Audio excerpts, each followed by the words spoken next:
Hey y'all, welcome to Noobtube, new series I'm running on prompting from my kid. Um, he's been watching me craft for a while now, and he's been asking a lot of questions. How do you do that? How do you do that? What's that used for?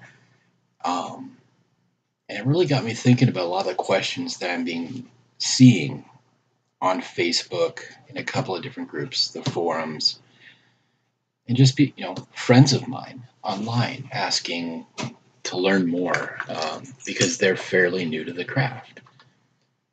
And so I started realizing that with a lot of the stuff that some of us put out there, I mean, some of my stuff I feel is just absolutely amateur.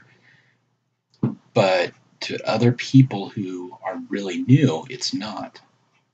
And especially some of you guys out there that I'm huge fans of, you make it look very simple because it's techniques that you've used a lot and it's come second nature to you.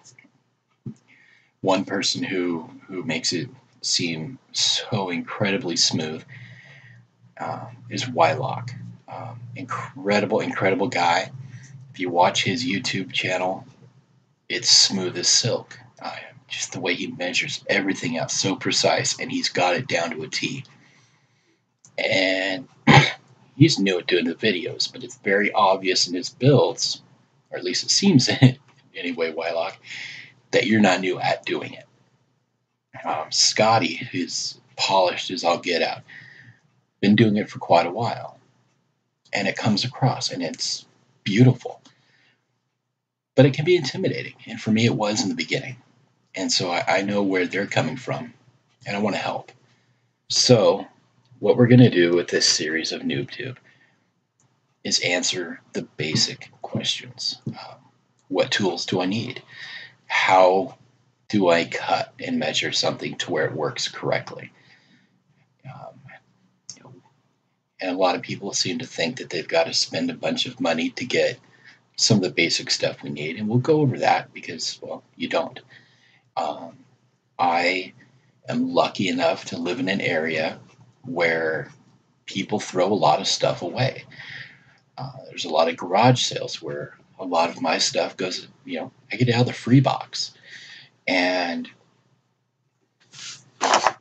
most of this, yes, this is my bits box, was free, donated, found in the dumpster, or, neighbor's kids broke a toy and gave it to me. So it's not necessarily financially driven at all, but it's all about technique. It's all about, building that skill level. So what we're going to do is we're actually going to go from concept of a build all the way to completed build. I'll go over the basic tools in this episode. Then as we move along, I'll introduce other tools while teaching different techniques. Now in the comments below, hopefully after you've hit the like button, suggest stuff that you would like to see built. My son wanted to see a sewer.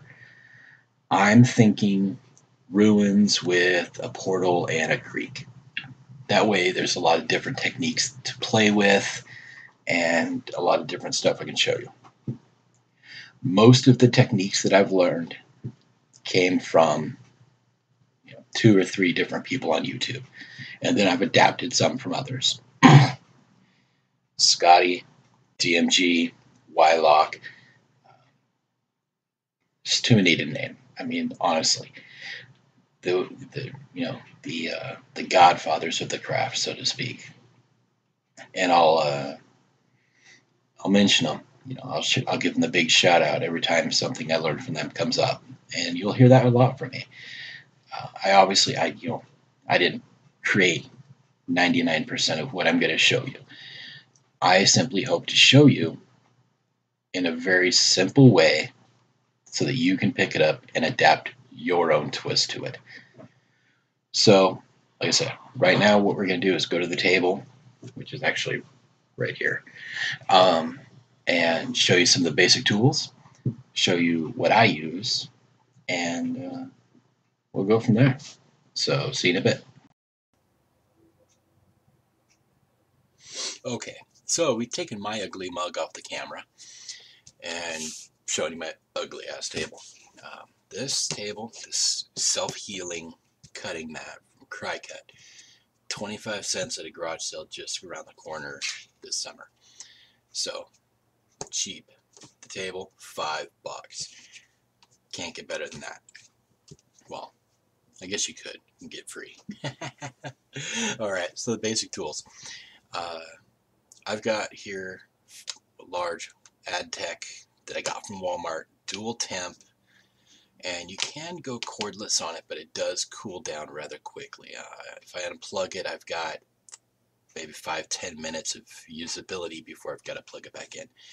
But it's dual temp, uses the larger glue gun, the glue sticks. I've also got two smaller ones that I got at a garage sale that use the mini glue sticks. One high temp, one low temp. Got those, I think I paid $6 for those and like 200 mini glue sticks. And then I've got here your basic box cutter. When I use cardboard, I'll use this a lot. This is the ones where you can snap off the blade. Keep it nice and sharp. Always use a fresh sharp blade, especially when you're working with foam core. A dull blade will tear the tar out of it. I've got multiple X-Actos. There's a whole kit. I think with a coupon, I think I spent like $8 on an X-Acto kit with a coupon. And it came with actually 4 handles, a bunch of blades, 2 of the saw blades, and a nice little box. So you need at least one good blade. If you can get a good set, and X-Acto has a lot of different size sets out there, but those are key. A straight edge ruler. I prefer the metal. If you use a wooden ruler, the blade may have a tendency to dig into the side, which will cause a waviness to anything you're cutting. Not exactly key. You don't want that. So you've got your glue. Other than this white glue, I use a lot. You also can use the tacky glue. It's a little bit thicker, dries a little bit quicker, so you don't have as much work time. But in my opinion, it's not quite as versatile as the white glue. I've used also rubber cement. Don't use it on foam. We'll do an experiment where I'll set something up in one episode and show you the results later that will explain to you why you don't want to use this on your foam. But for cardboard and some other stuff, perfect. Let's see, any other glues I use? Not really. So you got your glue, cutting, straight edge, paintbrushes. I've got a wide variety of paintbrushes from multiple areas. Yeah, don't mind that. So these, a lot of flat, round, some of the, just all different. You can get packs of these at Walmart pretty cheap. And then of course paint. I use the folk art or apple barrel paint I get from Walmart. For a bottle this size, it's 2 fluid ounces. It'll last you a long time, depending on what you're painting. They're like anywhere from 50 cents to maybe 85-90 cents a piece, depending on.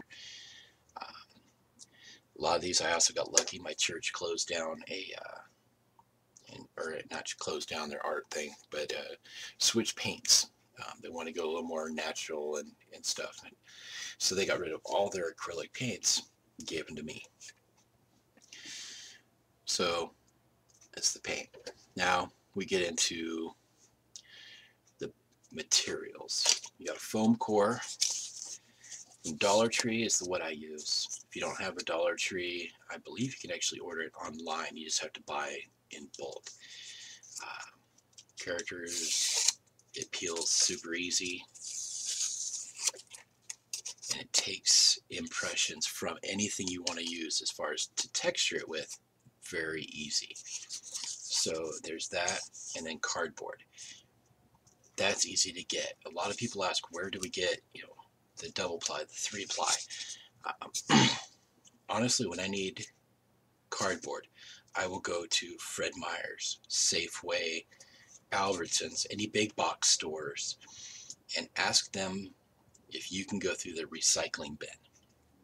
In there, a lot of single and double ply, and if you need triple ply, you simply take a double ply and using white glue, stick on single ply. Then you lay it flat, put a bunch of books on it to hold it flat while it dries. Give it a good overnight, even 2 days, depending on how thick you put the white glue. And there you have it.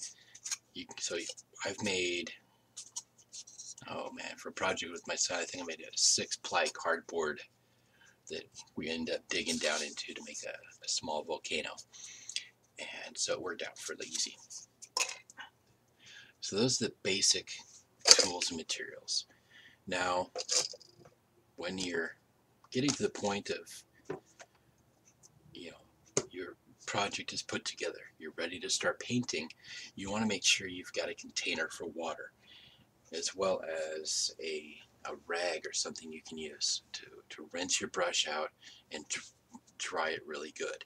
You don't want to let your brushes sit wet. It will make them fade a lot faster. They'll go, they'll rot out, the bristles will start falling out.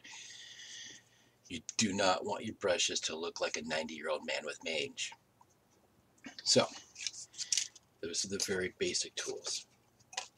So, like I said in the intro, we're going to put a build together from beginning to end on camera. Not in real time, because that would take forever. But I want to hear comments, see comments below, because I would love to start conceptualizing the build on the next video. I'm hoping to do it in a week. So, like button. If you're not a subscriber, please subscribe. And give me comments, either down below, hit me up on Facebook, or hit me up on the forums, and let me know what you want to see built. So I've only got 2 ideas so far. The ruins with the portal, or a sewer system. Both have their cool little techniques and stuff to use, but at least next week I want to start conceptualizing while I talk about the bits box and how to maintain that. So have fun. It's 4 in the morning here, so I'm still wide awake. But see you next time.